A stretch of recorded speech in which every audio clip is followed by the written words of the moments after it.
Hey everybody, happy day after Christmas. I wanted to shoot a little video of this. I'm kind of proud of this. This is my, I just gave birth to this. This is my new 3-pound newborn baby. And I was in labor for several hours because I don't have all the tools to do this kind of work. But I have the want to. So however long it takes, that's what it takes.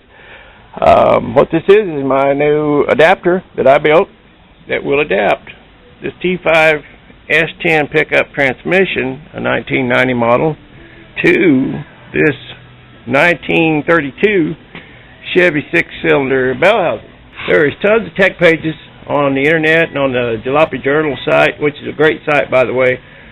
There's so many people on there that are doing this stuff, and there's just so much technology and information available. I've just found that site very, very helpful. One guy here in Washington told him what I wanted to do, and he says, well, build it, just build that adapter. And so he kind of gave me the nudge, and I just went ahead with it. So thanks, 55 dude. Here's the deal. There's tons of tech information on how to adapt that T5 tranny to a 235 bell housing, which is later than this. So all the bolt pattern is different on this old engine. The 235 bell housing will not bolt up the engine. With the 235, the adapter is pretty easy to build because you either build a spacer or you just take a little off the input shaft, and the bolt hole pattern is essentially the same. You just have to drill out the bolt holes, the metric bolt holes on the T5 tranny, elongate one of the holes maybe in, and then it bolts up. But this is a different story. These bolt holes are not nearly as wide as they are on the 235. So that was the issue, that was the problem, and this is the solution. I do have the ability to kind of work with my hands a little bit. Like I said, I don't have all the professional tools that a lot of people do to do this kind of stuff, but I bought this chunk of aluminum and took it to the machine shop. And the guy wanted an hour of shop time to drill that hole.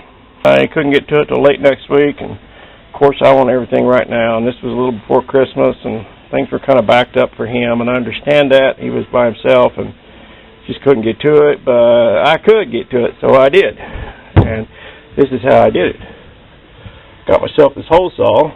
Already had the arbor, and that's the size I needed to punch that hole.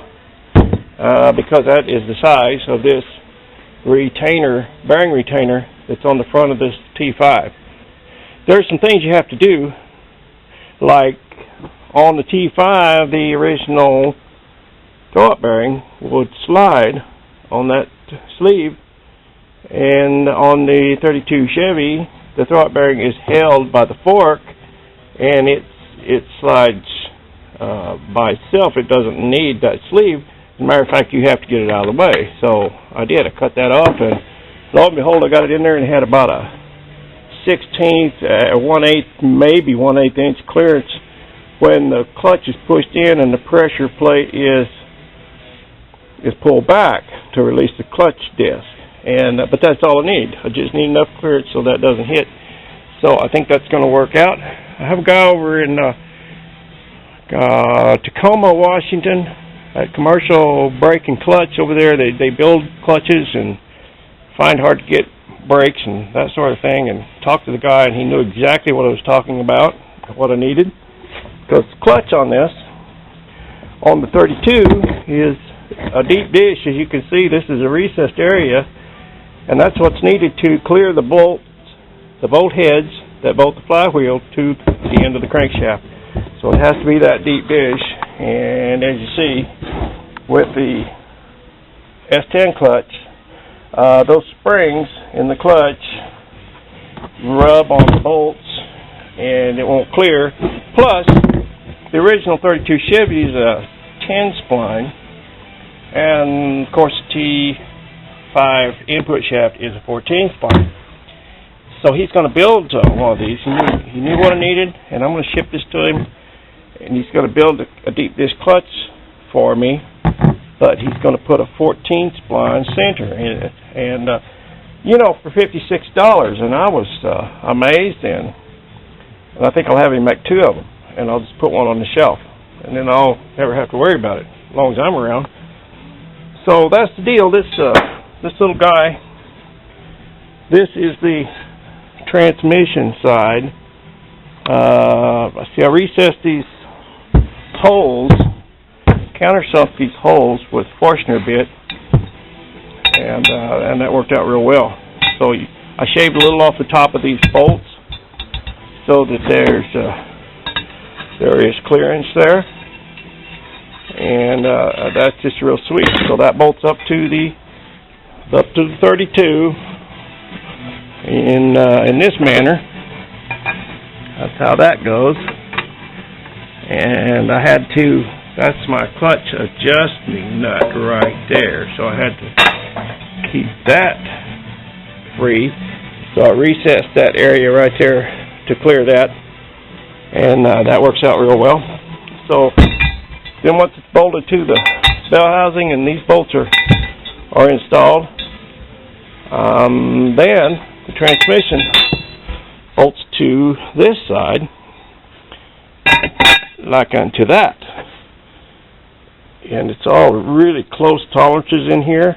That worked out just so good with that hole saw, made it just the right size, and I just beveled that a tiny bit so that'll slide right in there.